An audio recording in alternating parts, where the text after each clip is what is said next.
আসসালামু আলাইকুম ওরহমতুল্লাহ।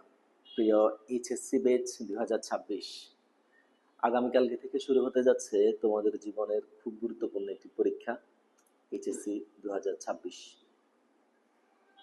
তোমরা গত 2 বছর ধরে কে কেমন পরিশ্রম করেছ, কে কেমন পড়ালেখা করেছ, তার মূল্যায়ন শুরু হতে যাচ্ছে আগামীকাল।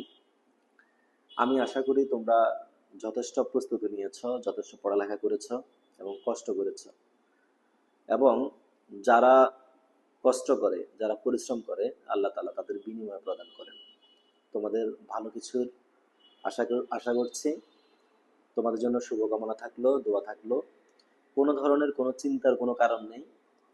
যেহেতু এবছর অভিন্ন প্রশ্নে পরীক্ষা হতে যাচ্ছে, আমরা আশা করছি একটা স্ট্যান্ডার্ড পরীক্ষা হবে, একটা সহজ পরীক্ষা হবে।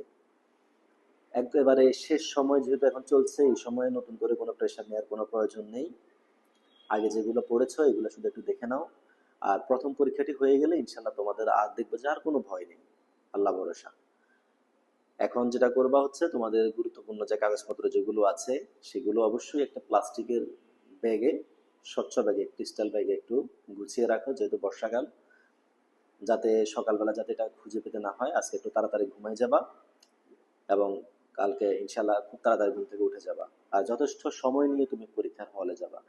যাদের বাড়ি দূরে তারা সময় নিয়ে, প্রয়োজনে তুমি 20 মিনিট আধা ঘন্টা আগে গিয়ে তুমি হলে উপস্থিত হবা। তোমার আসনটা নিশ্চিত হয়ে সেখানে প্রয়োজন অপেক্ষা করবা। আর সর্বোপরি মহান আল্লাহ তাআলার সাহায্য চাও, মা বাবার কাছে দোয়া চাও। আসলে দোয়ার কোনো বিকল্প নেই, আমরা দোয়া চাইতে হয়, নিজেরা দোয়া করতে হয়। সবার জন্য অনেক অনেক অনেক শুভকামনা থাকলো। তোমাদের সাথে আইসিটি সলিউশন ছিল, আছে, ইনশাল্লাহ থাকবো। সবার প্রতি শুভকামনা জানিয়ে এখানে শেষ করছি। আসসালামু আলাইকুম।